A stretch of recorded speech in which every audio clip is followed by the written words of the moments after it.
It was a big win, an impressive win, and it was all set up in the opening quarter. 8 goals to 2. They were dominant. Oh, super impressive performance. We've seen a different team. We haven't quite seen this yet from Adelaide. Thought they were improving. We knew they'd been in all their games this year, even though they were only 2-2. Thought the form was a little bit better than that. But I don't think anyone came here expecting to see what we've seen tonight. What an explosion into Gather Round. Wow. I mean round one of, game one of Gather Round, you have the first quarter where you just smack Carlton. The build-up to this game was enormous. The pressure was there. Exposed form everywhere. You know how Adelaide want to play. You know where they're going to put their energies and their prime pieces. You know what's coming at you with Sard. You know what's coming at you when the game gets to the outside. And they just blew Carlton off the park. That was some performance. You know what? We didn't necessarily expect this tonight from Adelaide, and especially the start. But it doesn't surprise us, because when you look at their last 3 weeks, they're the #1 scoring team going inside 50. They are highly efficient. It's the 3rd week in a row they've kicked 100+.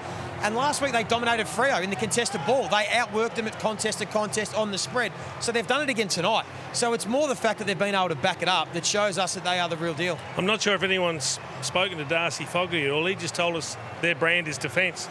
I didn't see a lot. I just saw them getting it and attacking, and they were brilliant the way they did it. Well, they actually had 2 more inside 50s, the Blues. So exactly what Joey said, the fact that they're so much more efficient. They're making all of those entries count. Well, we know. We've spoken a lot about their potent forward half, and now we're seeing their midfield start to dominate. I mean, it looks like a different midfield to the sort of guys that we maybe thought were the hard workers in previous years, when you've got Rochelle and Jordan Dawson in there, along with Rory Laird. There's now class, there's toughness to go with what they've already got in the forward half. It's starting to look very potent. That's all system.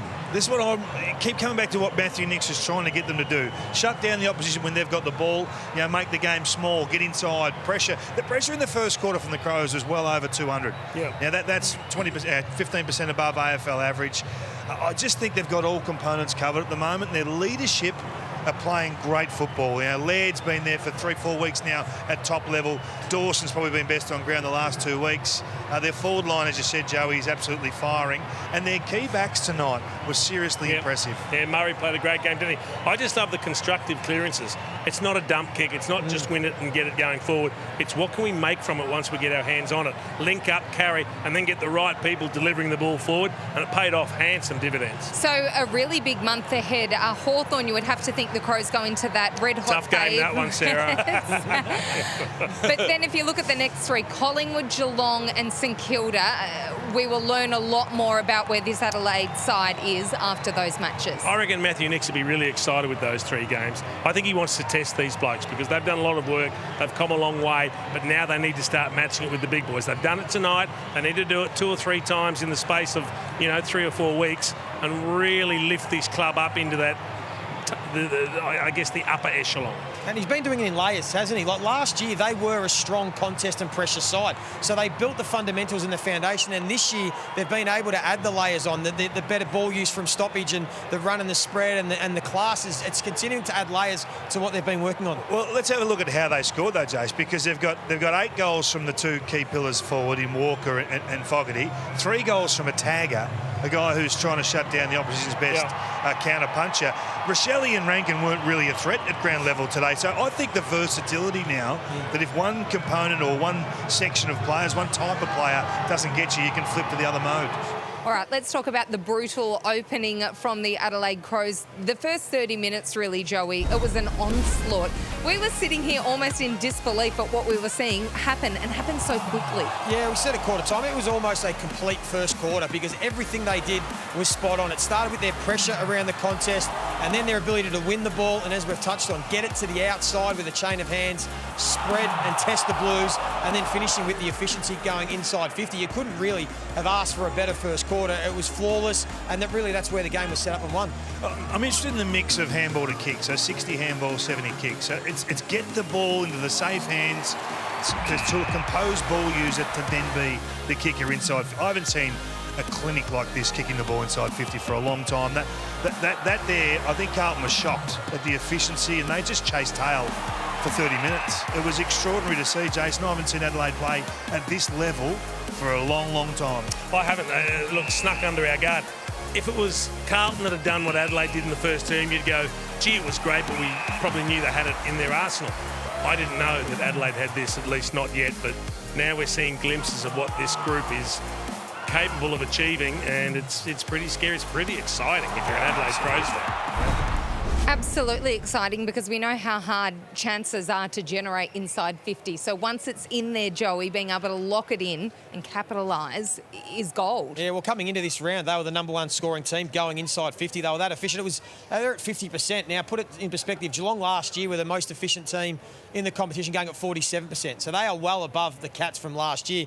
And you can just see there their ability to find marks inside 50 with that laser kicking that we saw. And then conversely, Carlton, they had more entries, as you touched on, Sarah, but a lot of that was long, high balls, bombing it up for Harry Mackay and Curnow and saying, good luck, try and take a pack mark against 3 or 4 guys, and maybe that's the way we could kick goals, but it wasn't going to work. One of the beneficiaries of that work inside 50 was Darcy Fogarty, 5 goals. Kingy, what did you like most about his game? Well, Joey and I were watching him closely, and just his work rate, his ability to push down to the wings, hit the wings and take some marks, and then push forward. We watched his play, and Carlton dropped off. Now, it's not Young. Young's not his opponent. He's on Thilthorpe, and you'll see them work their way down the ground. But Fogarty's he's the first kick out of the defensive 50. He has 3 possessions in this chain and takes the easiest of marks inside forward 50. But this is a little bit about their ball movement and their control all in one play. It was, and it was also a little bit about Carlton, because this was the moment Carlton got within 4 goals, and they were pressing to start this 4th quarter, and they just allowed Adelaide to go the length of the field pretty easily, and really allowed Darcy Fogarty to do as he pleased from one end of the ground to the other.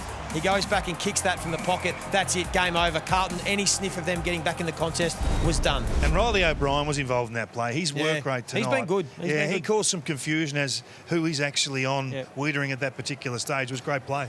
You put on the agenda before the game Carlton's midfield, Kingy, and the problems that they've been having of late. And I think Michael Voss will be poring over the centre bounce work tonight, trying to work out what happened. Well, you asked him, Jason, in the pre-match how comfortable you are with the midfield at the moment. He doesn't seem like he's happy to let them sort through a few issues at the minute. They looked poor out of the middle. They did. He said they had a couple of gears to go to, which means they're nowhere near where they should be. And I think there's more than a couple of gears to go to. They've got some work to do, Kingy. 16-8 in the first quarter. Laird and Dawson went crazy. They scored from these clearances, so they were able to take the game from inside to out. Then they put on the skill fest, kicking the ball inside 50. But they're not just too tough, but there's a lot of science and a lot of strategy going into how they exit that traffic, Joey. And the handball is the key to their success. Yeah, and for Carlton, they did look like they were lacking leg speed. Yeah. Once they don't win that first possession and it gets to the outside, their leg speed can expose them. So even having Sam Walsh back, you could see made a difference, and he's still underdone. But they're going to need to find something different about their game, because too many guys are very similar,